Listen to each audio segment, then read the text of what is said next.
Hello बच्चों। तो कैसे हैं आप लोग। स्वागत है आप सबका फिर से एक बार येलो बुक अलजेब्रा सीरीज में। फिर से आपके सामने एक धमाकेदार क्वेश्चन है। पहले क्वेश्चन को खुद से ट्राई करो, देन ओनली सोल्यूशन देखो। तो 3, 2, 1 अब मैं सोल्यूशन दे रहा हूं। क्वेश्चन को ध्यान से देखो। हमारे पास बहुत सारे टर्म लिखे हुए हैं, उन सारे टर्म का प्रोडक्ट निकालना है। अब उन सारे टर्म का अगर प्रोडक्ट निकालना है तो डायरेक्टली तो हमें दिख नहीं रहा है। अगर मैं वैल्यू लिखने जाऊँ तो वैल्यू लिखने जाऊँगा तो इन सारी चीज़ों का वैल्यू लिख नहीं पाऊँगा। लेकिन यहाँ पे एक चीज़ ध्यान से देखना, अगर तुम मेरा वीडियो फॉलो कर रहे हो तो वहाँ मैंने एक चीज़ का फैक्टराइजेशन बताया था कि अगर इफ़ यू हैव a⁴ + 1/4 तो इसका तुम फैक्टराइजेशन कर सकते हो। कैसे बताया था मैंने, ध्यान रखो। a² का होल स्क्वायर 1/2 का होल स्क्वायर, ये a² + b² लिखा हुआ है।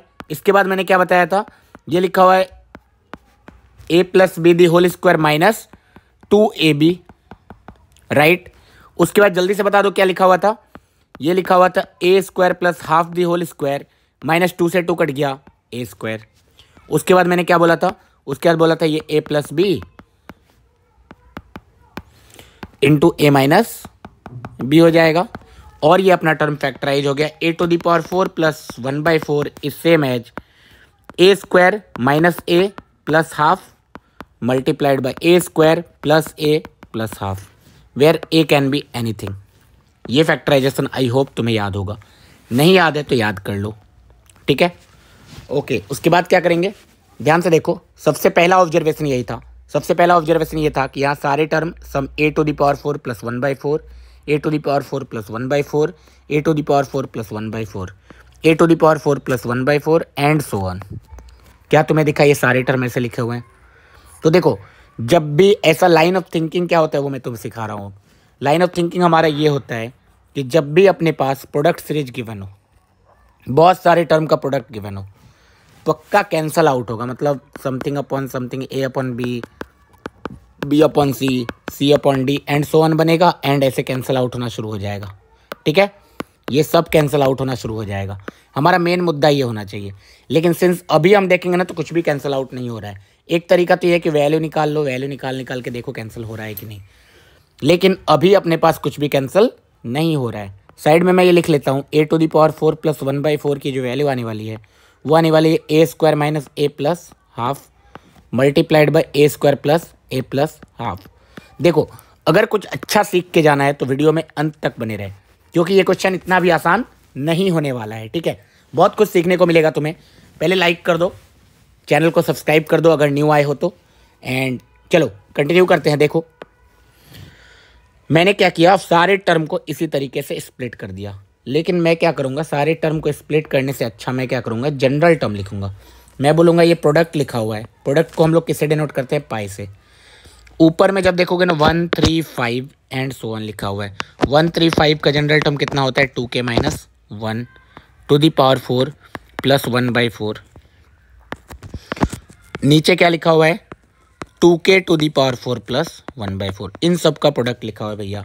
k की वैल्यू कहाँ से कहाँ तक जा रही है, 1 से n तक जा रही है। मुझे इन सारे टर्म का प्रोडक्ट चाहिए। अब इन सारे टर्म का प्रोडक्ट चाहिए तो मैंने क्या बताया था, बेसिक फंडा अपना क्या होगा, कैंसल आउट करेंगे। लेकिन कैंसल आउट करने के लिए जितना भी फैक्टराइजेशन हो पाए पहले फैक्टराइजेशन कर लो। जब मैंने फैक्टराइजेशन किया तो ऊपर वाले का फैक्टराइजेशन क्या आया, a², a के जगह पे यहाँ 2k - 1 है, a² माइनस a के जगह पे फिर से 2k - 1 + 1/2 multiplied by a² + 2k - 1 + 1/2। ये अपना न्यूमरेटर में आएगा। डिनोमिनेटर में क्या आएगा देख लो। डिनोमिनेटर में आएगा तुम्हारा 2k² - 2k + 1/2, और इधर आएगा 2k² + 2k + 1/2। ये हमारा कुछ जनरल टर्म आ जाएगा। क्या कुछ कैंसिल वैंसिल हो रहा है, ध्यान से देखना। कैंसिल होने के लिए नीचे वाले को तो कुछ ज़्यादा सिंप्लीफाई नहीं कर सकते, ऊपर वाले में शायद। दोनों को ओपन करके देखेंगे। तो जब इसको मैं ओपन करके देख रहा हूँ तो आ जाएगा अपने पास 2k - 1 का square is 4k² a² + b² - 2ab + 2k - 1 + 1/2। अच्छा ध्यान से देखो, कुछ कुछ कटता हुआ नजर आएगा। 1 से 1 कैंसिल आउट हो गया। ये बन गया 4k² - 2k, क्योंकि -4k + 2k -2k + ½ 4k² - 2k + ½, तो ये वाला टर्म है। कौन सा टर्म है? ये वाला टर्म। अच्छा, इसका मतलब ये दोनों टर्म बिल्कुल सेम बन गया। यस, ये दोनों तो एक दूसरे को कैंसिल आउट करके निपट लेंगे। अच्छा, तो चीज़ें यहाँ तक पहुँच चुकी है। सबसे पहला हमने क्या किया? प्रोडक्ट फॉर्म में लिखा। प्रोडक्ट फॉर्म में लिखने के बाद क्या किया हमने? फैक्टराइज किया। फैक्टराइज करने के बाद हमारे पास क्या फ़ायदा मिला? एक टर्म तो पूरा का पूरा कैंसिल आउट हो गया। अब हमारे पास न्यूमरेटर में बचा हुआ है, this is product of, numerator में अपने पास बचा हुआ है 2k - 1 the whole square minus 2k - 1 plus 1/2। नीचे बचा हुआ है 2k का whole square plus 2k plus 1/2। देखो ध्यान से, अब यहाँ के बाद मेन इंपॉर्टेंट है k = 1 से n। यहाँ तक आना भी बहुत बड़ी बात नहीं थी, यहाँ के बाद इंपॉर्टेंट है। अब क्या अगर तुम टर्म लिखना चालू करोगे तो कैंसिल आउट होना चालू होगा। तुम्हें दिख रहा है क्या? 1 डालूंगा तो ये 1 स्क्वायर माइनस 1 प्लस हाफ आएगा, ऊपर ऐसे 3 स्क्वायर माइनस 3 प्लस हाफ आएगा, फिर आएगा 5 स्क्वायर माइनस 5 प्लस हाफ आएगा, एंड सो ऑन। इसी तरीके से नीचे आएगा 2 square plus 2 plus half, then 4 square plus 4 plus half, then 6 square plus 6 plus half, and so on. अभी तो डायरेक्टली दिख नहीं रहा है, कुछ डायरेक्टली नहीं दिख रहा है, तो एक काम करते हैं, या तो मैं सारे नंबर्स को सिंप्लीफाई करूं तब जाके आंसर आ जाए, या फिर थोड़ा सा और दिमाग लगाऊं मैं।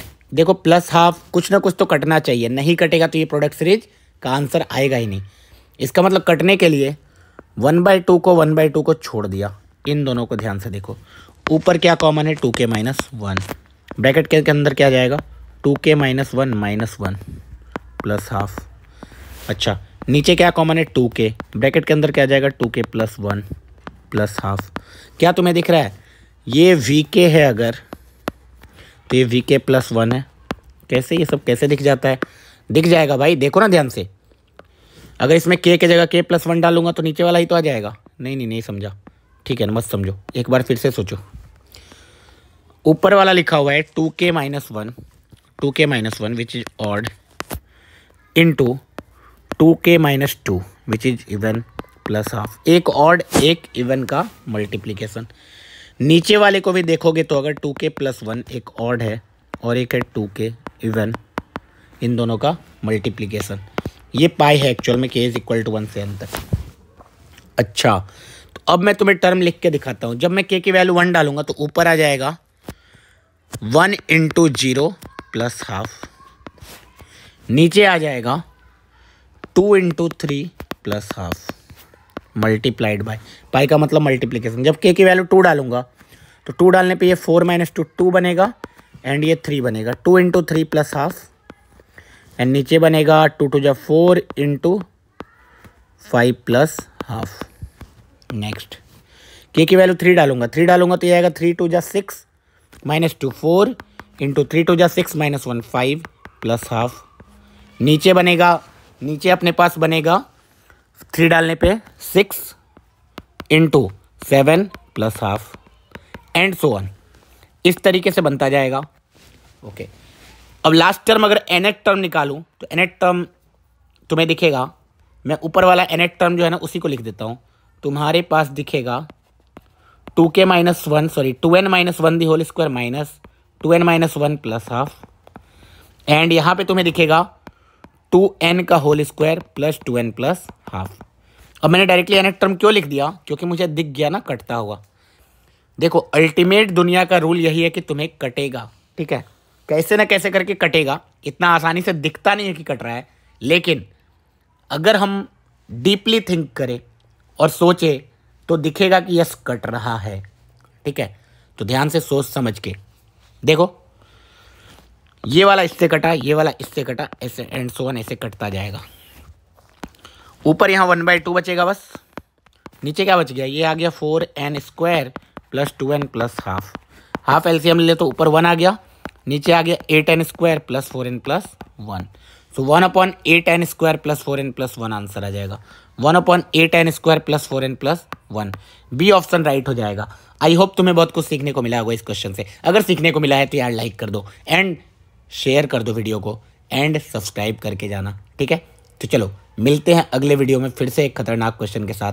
आई होप तुम IIT JEE क्रैक करके रहोगे, ठीक है। चलो बाय।